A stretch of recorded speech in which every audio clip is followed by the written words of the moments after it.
Hello everyone. Friends, कहानी की शुरुआत में हम किन को देखते हैं जो एक बच्चे को जन्म देने वाली थी, लेकिन इसके ऊपर इल्ज़ाम लगाए जा रहे थे कि प्रेगनेंसी के टाइम भी इसने अपने पति को धोखा दिया एंड किसी और के साथ अफेयर करते हुए रंगे हाथों पकड़ी गई। इसका हस्बैंड जियांग ग्रुप का सीईओ है। यहाँ पर एक आंटी होती है जिससे डॉक्टर कहता है कि या तो हम बच्चे को बचा सकते हैं या फिर सिर्फ उसकी माँ को। तो ये बोलती है कि हमें माँ से कोई लेना देना नहीं, हमें सिर्फ बच्चा चाहिए।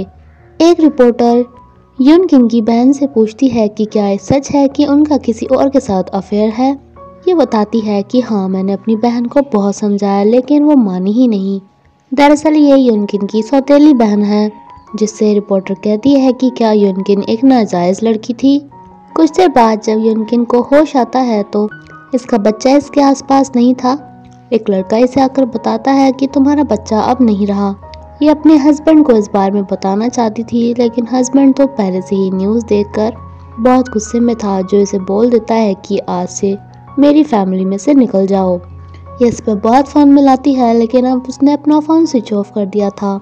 देन 5 साल बाद का सीन दिखाया जाता है, जहाँ पर यूनकिन की बहन सोच रही थी कि इसे बेस्ट डिज़ाइनर का अवार्ड मिलेगा, लेकिन मेन टाइम पे ये अवार्ड यूनकिन को मिल जाता है, जो कि जाओ ग्रुप के लिए काम करती है। एंड जाओ ग्रुप का सीईओ ये है जिसे हमने हॉस्पिटल में यूनकिन के साथ देखा था। अवार्ड फंक्शन के बाद ही यूनकिन की बहन आकर इसे चांटा मारती है कि तुमने मेरा अवार्ड छीना है, जिसके बदले में इसे भी चाटा खाने को मिलता है। एंड ये कहती है कि तुम्हारी आज इतनी हिम्मत कैसे हो गई, तुमने तो अपने बीमार बाप को भी छोड़ दिया और अब अपनी बहन का भी हक मार लिया। यूनकिन का एक फ्रेंड इसे कहता है कि तुम तो रहने ही दो, पहले तुम्हारी मॉम ने इसके मॉम के हस्बैंड को छीना एंड अब तुम भी ऐसा ही कर रहे हो इसके हस्बैंड को छीन कर। ये सब कुछ यूनकिन का हस्बैंड भी सुन रहा था। जान किंग को पता चलता है कि इसका 5 साल का बच्चा अचानक से घर से भाग गया, जो कि अपनी मॉम के पास पहुंच गया था एंड इसे मॉम मॉम बुला रहा था।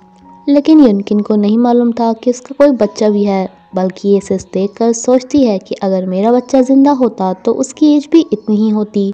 ये इसे इसके घर छोड़ने के लिए इसके पापा का नाम पूछ ही रही थी कि इसके पापा यहाँ पर आ जाते हैं। जो जब इस बच्चे को ले जाने लगते हैं तो ये कहती है कि तुम उसे बुली क्यों कर रही हो। लेकिन जब ये बच्चा कहता है कि पापा ये मॉम है, तो ये दोनों ही शॉक हो जाते हैं कि ये तुम्हारे पापा बोल रहा है कि ये तुम्हें मॉम बोल रहा है। ये इससे पूछती है कि तुम्हारा बेटा कब हुआ, तो ये इसे बता देता है कि ये हमारा बेटा है। ये कहती है कि इम्पॉसिबल है, तो ये कहता है कि हाँ ये इम्पॉसिबल है, क्योंकि तुम्हारी जैसी बेशरम लड़की का ऐसा बच्चा कहाँ हो सकता है। इसका ये फ्रेंड इसे बताता है कि इसके हस्बैंड की कंपनी अभी बुरी हालत से गुजर रही है, जो सोच रहा है कि वो एक बहुत बड़ी डिज़ाइनर को हायर करे। ये उस बड़े डिज़ाइनर का ही वेट कर रहा था कि अपनी एक्स वाइफ को यहाँ पर देखता है, जो ऐसे कहता है कि तुम यहाँ पर क्या करने आई हो, क्या मुझे सेड्यूस करना चाहती हो। लेकिन जब वेट्रेस यहाँ पर कॉफ़ी देती है तब इसे पता चलता है कि वो बड़ी डिज़ाइनर और कोई नहीं इसकी वाइफ है। ये तो यहाँ से एटीट्यूड में जा रहा था, बट ये कहती है कि तुम्हारी कंपनी अभी अच्छी हालत में नहीं है।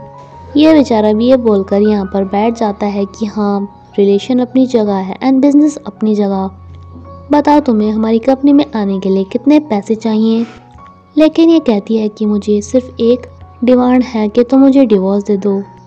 ये कहता है कि बिल्कुल भी नहीं, तुम क्या सोच रही हो कि डिवोर्स के चक्कर में तुम्हें मेरी आधी प्रॉपर्टी मिल जाए, ऐसा मैं बिल्कुल भी नहीं होने दूंगा।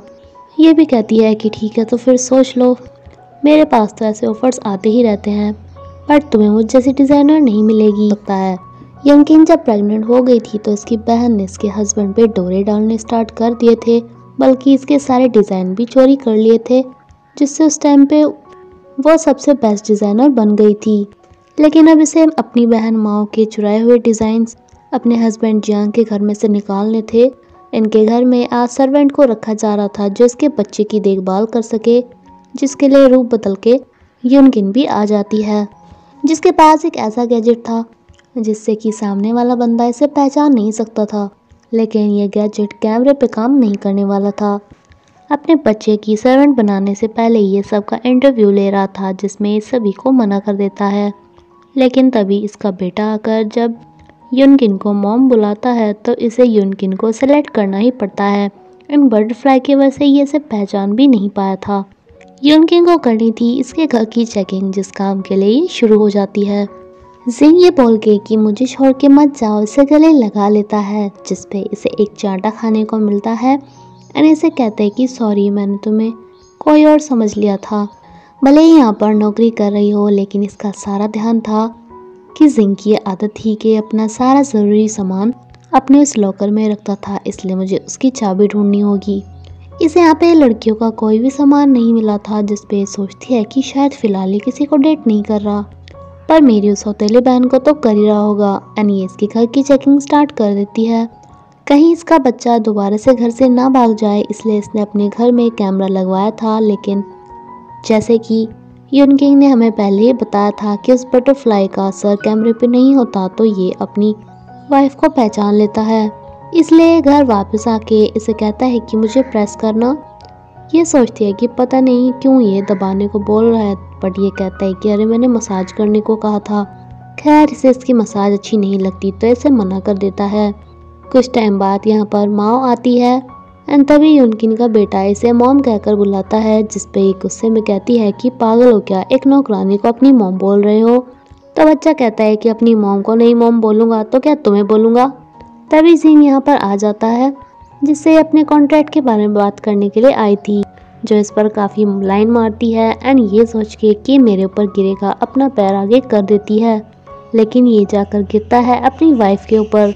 ये इसका फिर भी पीछा नहीं छोड़ रही थी, जो इसके ऊपर ही गिर जाती है एंड इससे ये दोनों और भी पास आ जाते हैं, जिस पे यूनकिन इसे फिर से एक चांटा लगाती है एंड ये इसे कुछ भी नहीं कहता, बिकॉज अब इसे पता चल गया था कि इसकी वाइफ है। ये इसे कहता है कि जिस प्रोडक्ट के लिए ऐड कर रही हो वो प्रोडक्ट फेस पर लगा लो। तो ये कहती है कि मुझे नहीं लगाना वो प्रोडक्ट, मुझे सिर्फ पैसे चाहिए, वो प्रोडक्ट बहुत ही घटिया है। जिस प्रोडक्ट की वो ऐड थी उसी के मालकिन से ये बात कर रही थी, जो इस पार्टी में यूनकिन के आने पर इसे इग्नोर करके यूनकिन के पास आ जाती है। ये कहती है कि तुम यहाँ पर भी आ गई मेरी ऐड छीनने के लिए, बट मैं इस प्रोडक्ट के लिए ज़्यादा इम्पोर्टेंट हूँ। लेकिन तभी इसकी ये रिकॉर्डिंग यहाँ पर चल जाती है कि प्रोडक्ट बहुत ही बकवास है, मैं नहीं लगाऊंगी अपनी फेस पे। इस बात से चिढ़कर प्रोडक्ट की ओनर ये ऐड भी यूनकिन को ही दे देती है, जिस पे इसकी बहन माओ को इतना गुस्सा आता है कि अपनी रिंग आगे लाकर इससे इसके फेस पर चांटा मारती है चोट मारने के लिए, जो इसके हस्बैंड को पता चल गया था एंड ये माओ को डांट देता है। माओ सबके सामने ही इसे कहती है कि तुम भी उसी का साथ दोगे क्या, तुम तो मेरे हो, जिस पे कहते हैं कि क्या बकवास कर रही हो। ये सोच रही होती है कि क्या मेरे पति को भी सचमुच में मेरी केयर हुई थी या फिर वो नाटक कर रहा था। तभी ये देखती है कि इसका हस्बैंड इसके लिए बैंडेज लेकर आया था, जो यहाँ पर रख कर ही चला जाता है। ये एक बंदे को बोलती है कि मेरे हस्बैंड पे इन्वेस्टिगेट करो, क्या वो सचमुच भी मुझसे इतनी नफरत करता था। घर आने पे ये इसे कहता है कि तुम मुझसे इतना छुप क्यों रही हो, कुछ छुपा रही हो क्या। दरअसल ये अपनी चोट का निशान छुपा रही थी, जो कि इसे मालूम था ही कि ये तो इसकी वाइफ है, तो चोट तो इसे लगनी थी जब इसे वहाँ पर चांटा लगा था, इसलिए ये इसे दवाई लगाना स्टार्ट कर देता है एंड साथ में फूंक भी मारता है, जिससे केनियन के मन में तो बटरफ्लाइज आ ही रही थी एंड इसके मन में भी। एंड इसके साथ ये एपिसोड यहाँ पर ही खत्म होता है फ्रेंड्स। अगर आपको ये वीडियो अच्छी लगी तो प्लीज़ लाइक करेगा एंड कमेंट करके बताइएगा कि मुझे सीरीज आगे एक्सप्लेन करनी है या नहीं। Thank you.